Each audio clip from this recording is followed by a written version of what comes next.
Welcome. Today we're going to be discussing the technique clipping the storm and some of the more important principles, rules, theories, concepts, and strategies of this technique. So let's start out with the general strategy when we're dealing with a weapon. So in this case, storm obviously means club, and clipping, you'll see as why it gets the name clipping in just a minute. But the strategy of this technique and all weapon techniques is divert, control, seize, counter. So the important part to remember is divert and control can be switched or used interchangeably as we go. So basically, divert, do something, counter. So you'll see that as we move forward. So let's start out with the first part, divert. So divert is an interesting term here because we have different options. So for instance, the first option is don't divert. So don't divert means you're going to get hit. So we don't generally want to do that. The second one is divert ourselves. So this is the next least potential option that we want to use, and that's to explain why. Because if I'm going to be diverting myself out of the way and not diverting them, if you'll notice, the stick is still relatively close to me. It's not in a far enough distance because if you notice, it's still within reach of our body. We need to worry about protecting our core targets here. So how do we go about doing that? Well, we do it through one of the other options. So for instance, if I'm already in the neutral bow, and he begins to do this by diverting them, if you'll notice what's happened here is the stick and my body are relatively parallel to each other. And that's an important thing because if he begins to retract this or try to use it in some way, I'm far away from my body. The other option is true also. I could be standing normally and do the exact same thing and get to the exact same position. And I can do that going straight back, or I can do it off to the side over here. Either way, what I want to try and do is get this stick parallel to my body. And that brings in the concept of walking away from our hands. Typically in Kenpo, we try and keep our hands fairly close to us because we're not really worried about a man-made weapon attacking us. Man-made weapons have extra hardness to them that we don't have in our body. So what we typically want to do is try and keep those weapons further from our body and not potentially be able to get to our vital targets. Okay, so that goes through those different potential options of diversion. But what about first person and second person readiness? So I could be starting here from a non-ready position. I could have a partial ready position, or I can be in the full ready position. And we'll bring in the positioning of the hands in just a minute. So let's say I'm in a non-ready position. This means through economy of motion that when I'm going to be doing this divert piece, I want to go from a low position to a high position. Well, what happens if my hands were up?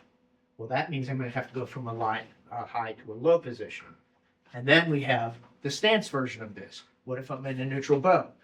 That means I can divert them, or we can do both, divert them and us at the same time. Okay, so that's from a first person's perspective. Let's move on to a second person's perspective. Right now we're dealing with the ideal phase. The ideal phase deals with a stick, or a club in this case, from a riot standpoint. So for instance, somebody's pushing with a two-hand into us and thrusting this towards us. But that's not necessarily the only way this can be done. It can be done from a long-range version where I have to move the stick out of the way. If you notice, I actually had to get to the stick to itself, or a short-range version where I can actually divert it out of the way. And you would say, well, what's the difference between that long and short-range version? Well, long-range versions, you would typically have to think about a potential bayonet situation. A shorter-range version would bring in something like a knife or even something like a tongfa, where we have to then worry about just a small amount protruding. Okay, so that brings in our next thing we have to think about, our upper weapons and protecting them.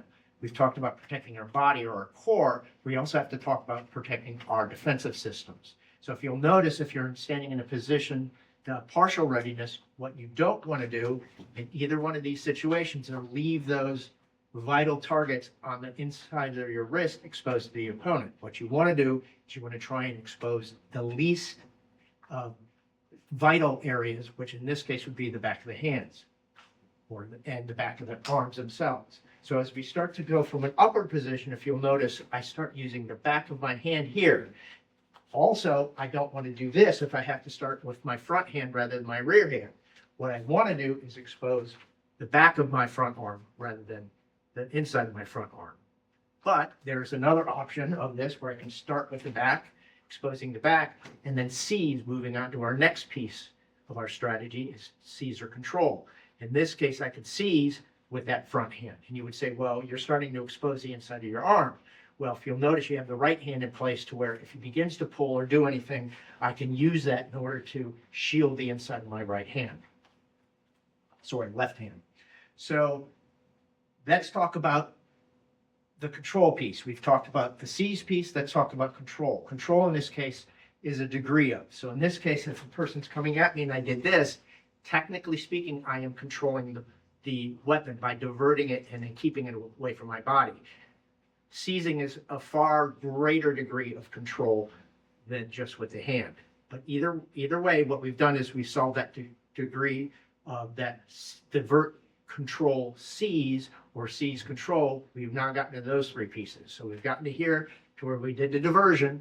Now we can start moving on to that last piece, which is the counter piece.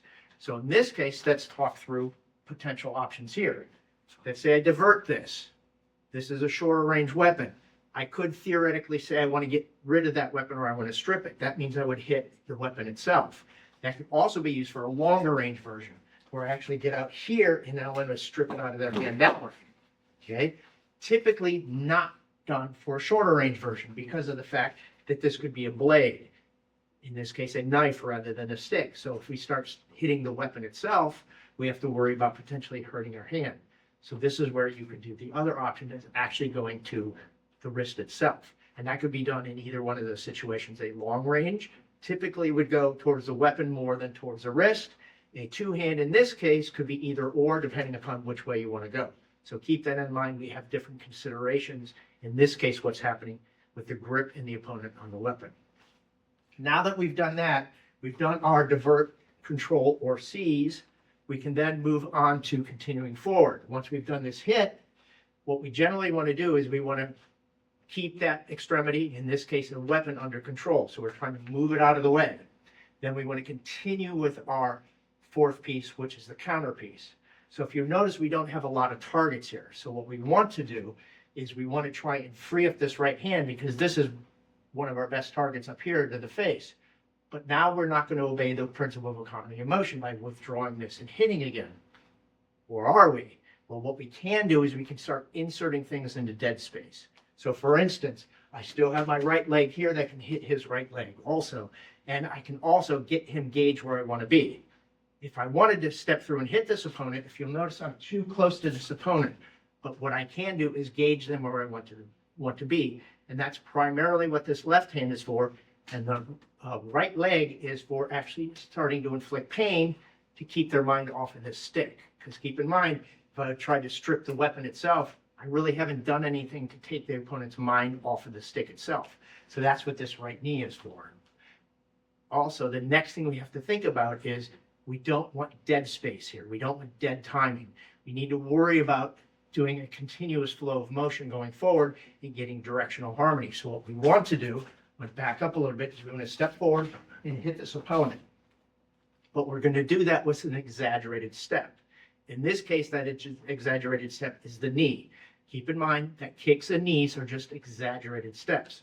So what we want to do is use this left hand, the right knee, in order to gauge them where we want them to be so that we can do the hit.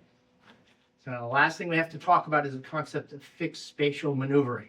So in this case, it's fixed spatial cocking. So there's two ways I could get this weapon ready to hit. I could pull it out and try and hit him, but if you notice, I don't really need to.